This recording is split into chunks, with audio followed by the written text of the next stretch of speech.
Hi, it's Crystal, and I'm back with another video or a voiceover this time. But I just wanted to wrap up talking about Show Me the Money as a series, as well as just Show Me the Money 11. I tried to upload Show Me the Money 11 episode 10, but both parts got blocked worldwide due to copyright. So I tried to appeal that decision. As you guys have seen with some of the other videos, some were able to be appealed and they let them be viewable in every country. But these weren't, and CJENM was like really picky this season. I never knew which videos were going to be allowed to be appealed and which ones weren't. So at the end of the day, yeah, it's sad, but at the end of the day, it's their property, so they have the right to say they don't want it re-uploaded, and that's just what it is.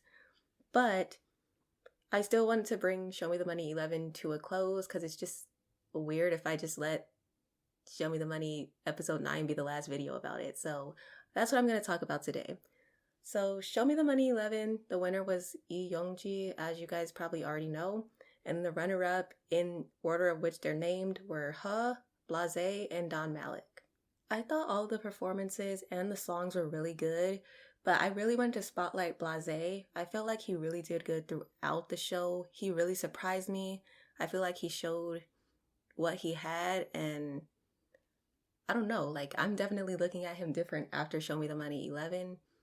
So, I don't want to take Youngji's win away from her or pretend like I'm anti-woman or anything like that, because obviously I'm not. But if I had to choose a winner, I probably would have chose either Blase or Huh. So, yes, I'm happy that Youngji won. I think she's good enough to win this show. She's obviously a really talented rapper, but there were times during the show that she messed up in certain missions and we thought she'd get eliminated or whatever, but she didn't. But I feel like Blase specifically, he killed every mission.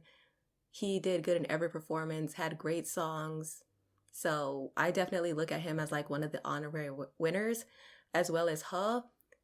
Last year when I made the video, I thought it was going to be Blase, but now I kind of feel like it's Huh. So I'll just say either one of them, I feel like they can be the honorary winner. As far as Don Malik, I feel like he did really good as well, obviously. And as far as the show goes, I feel like Don Malik just contributed a lot to the show season overall. Like, he was just entertaining with his diss battles, and as well as like his moments with his team in general, as well as him being on the songs, his moments with QM, all of that. So I think this finals lineup, the final four, was one of the most solid we've ever had. And that's really all I have to say about that. But now I want to talk about just SMTM as a whole and the K-hip-hop scene. So I'm sure you guys heard last year that Show Me the Money was probably getting canceled. Show Me the Money 11 had the lowest ratings of all time based on what I saw. And in general, as fun as Show Me the Money has been for all these years, and as important as it has been to the K-hip-hop scene, I do think that K-hip-hop has outgrown the need for Show Me the Money. And that's part of the reason why I think people are starting to watch it less. I mean, obviously a lot of stuff happened in Korea, and I think that's part of it as well. But I do think people are just, they don't need as much Show Me the Money as they did before. There's a lot of artists who are getting popular internationally without ever stepping foot on Show Me the Money, turning down offers from Show Me the Money, all types of stuff. So I think that we have seen a lot of people who did really good on Show Me the Money, got really popular, and then just fell off because after the show, like, they can't really maintain the level of promotion they're getting. Honestly, I don't really know what the full deal with is why so many people can't keep their momentum after Show Me the Money, but I do think the marketing and being on TV all those weeks is part of what keeps them famous. And then once they leave the show, they don't have that level of promotion anymore. But also, going back to the fans, I think a lot of us have been talking about for years how we used to watch Show Me the Money to find new artists, but so far it just seems like we're not seeing that many new people. Everybody we see is already highly connected in the K-hip-hop scene. We've already heard about them, even though we never listened to them for some, or we've seen them around, we've seen them as a featuring artist. So we already kind of know these people, and it's like we're not finding brand new, fresh, straight off the streets, regular everyday people. Everybody's already connected. And so because we've already watched Show Me the Money all these years, we've seen so many artists. We've started following them on Instagram and all that. So now, like, we can find the people they follow and who they're tagging. And so we're like finding these artists on our own instead of finding them through Show Me the Money. Show Me the Money is a really long show. It's 20 hours a season. So at that point, it's like, why give 20 hours of my time when I'm finding all these people in my own time in like an hour? The general fans of K-hip-hop, I've noticed, most of us are late teens to early 20s. Obviously, I'm out of that age range. I'm 26, but I'm seeing the vast majority late teens, like from 18 to 23. Sometimes there's 24, there's a few 25s and a few 26s. And there's a few people older than that, but yeah. So obviously if we're in that age range, we're in that age range where we're getting really busy with college and jobs. We're just kind of busy, right? So taking all this time out of our weeks to watch this really long show when we may not even be interested on the people on it, we're not finding anything new.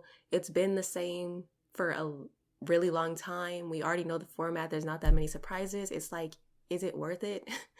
So I think we don't necessarily need it anymore, even though it is fun to watch every year sometimes. That's how I feel about Show Me the Money and its relationship to K-hip-hop. And let me be very clear. I'm not saying that I'm anti-Show Me the Money and that I'm never going to watch Show Me the Money if it ever comes back. That's not what I'm saying.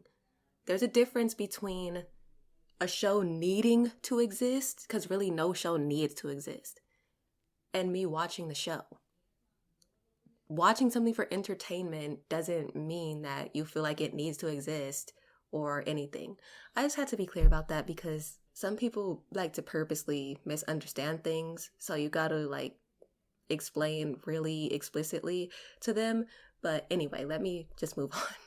I would like to see a K-hip-hop show that's more about like the behind the scenes. Kind of like the stuff that Dingo Freestyle does. We get to see their life. We get to see them hanging out, telling jokes.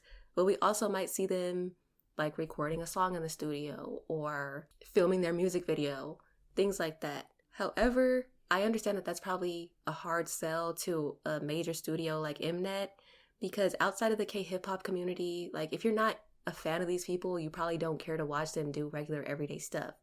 And that was the appeal of Show Me the Money, because it's a survival show and it's a competition.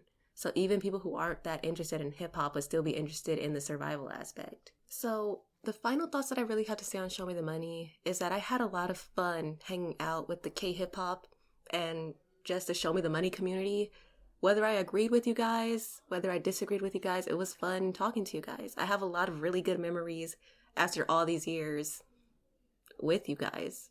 You know, even though we don't know each other in person, it was just like, you know, fun. Like, oh, we're going to watch Show Me the Money Friday and I'm going to talk about it and we're all going to laugh, make jokes.